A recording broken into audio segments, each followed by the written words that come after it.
المشاركين من خارج القاعة أونلاين الآن جاهزون. I think they are ready now. Okay, we start the discussion session with Jan. Okay, Jan, you can intervene now. Yes, thank you very much, Mr. Chairman. I hope you can hear me, and I wanted to thank all the participants for the discussion and the controversial exchange of arguments. Let me refer briefly to 2 points, because I thought no question was directed to me directly, but what my friend Abdel Jabbar Arash said, that it's literally all about freedom and security. I agree. I think we are in this kind of dichotomy where we need to find the best combination of securing our personal health and economic security, but also to keep our individual and democratic freedoms. I think this is the overall matrix that we have all these discussions in. And then there was the point at the very beginning about centralized and decentralized systems, and also about democratic and autocratic systems, and the question which of them are more capable to fight the COVID-19 pandemic successfully. And I think it's not so much the question whether it's a centralized or democratic or decentralized and autocratic system. The question is rather the buzzword of resilience, the societal resilience. We can understand COVID-19 has been an external shock that came unexpectedly, that came quickly, that came comprehensively. We had to close schools, we had to close shops, we had to support and strengthen our hospitals. So various levels of social and societal engagement were affected at the same time. So the question is how resilient societies are able to respond is probably the more imminent question than to ask whether a democratic system is less productive than an autocratic system, using the UK on the one end with Boris Johnson on top and China at the other end. I think that leads to nowhere. The question is how capable are societies, and that includes their governments.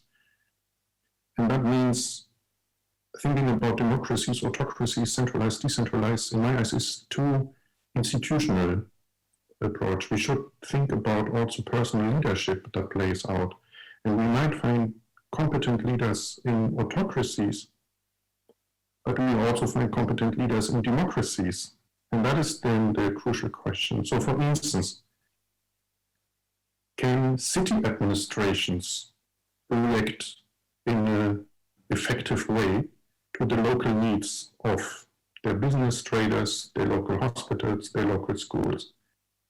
Or are they incompetent because they don't have the financial means, they don't have the political rights to do this?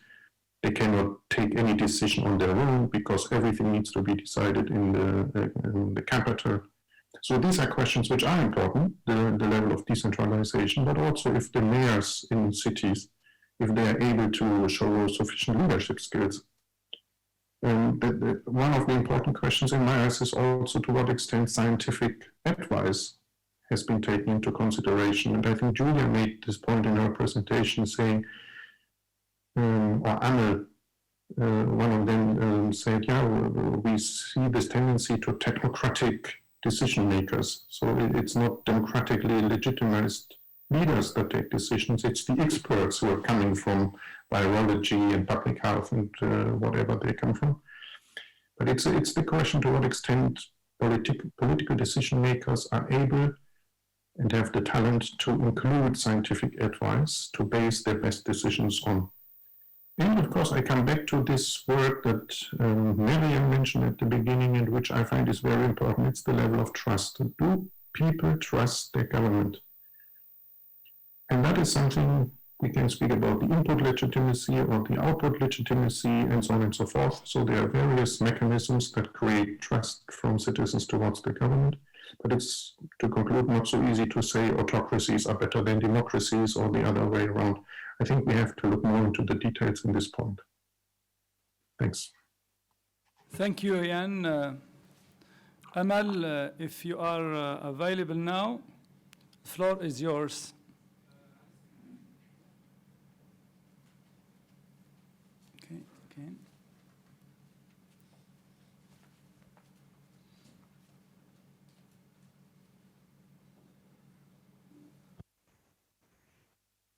هذا. Can you hear me? Yeah. أمل okay. Julia كينا Julia?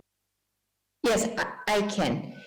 Okay, thanks again to all the participants there for the observations, remarks, and apologies, but it was not always easy to follow what you exactly said.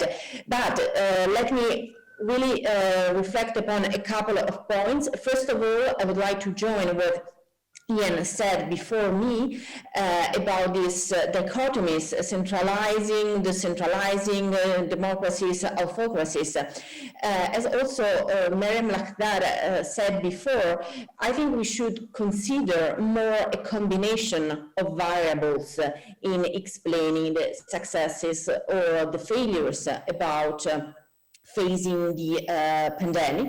So, and I personally think that this has nothing to do with the regime for form, first of all. And then, please, I think that we will also have to consider that it is perhaps too early to make a kind of final judgment about how the situation has been managed. We are still in the second wave, so perhaps we should give us some more time to carefully consider the effects and the measures enacted. And there's another aspect that is related to the time as well, is the availability of information. So even when we consider the success and failures, it has to be considered that some states, more than others, are more skeptical in sharing all the data on which we will then base our analysis. And thank you very much to the sir who mentioned this idea of the theatralization, ritualization that I really like in general. And as for the securitization approach that I mentioned, of course, this is a school of thought and has a number of shortcomings. But what I also highlighted in the presentation, and I hope that this was clear, is that securitization dynamics have been a cross-cutting features to many states, regardless of the nature of the regime. So once again, these dynamics seem not really connected to the nature of the regime. First of all, we can observe them, and this is really interesting actually, in several states. And another aspect in the pandemic about the technocratization and the role of experts is that nobody seems questioning the choices, even the economic choices that many countries have been taken in the last decades, systematically undermining the public health sector. So this is an aspect that, especially in times of pandemic, perhaps we should consider more carefully, even before talking about democracies, autocracies, centralized or decentralized states, but economic choices that have been made internationally and that brought to the really collapse of the public health care system perhaps should push us to change and pose completely different questions. Thank you. شكرا جوليا. إذا لم تكن أمال جاهزة، فأشكر المتدخلين في هذه الجلسة، مريم وأمل ويان وجوليا، مداخلات قيمة غنية، أيضا متدخلين بأسئلتهم وتفاعلهم. أوكي، فأشكر الحضور، أشكر المتفاعلين وأيضا المتابعين عبر وسائل التواصل الاجتماعي لهذه الجلسة القيمة.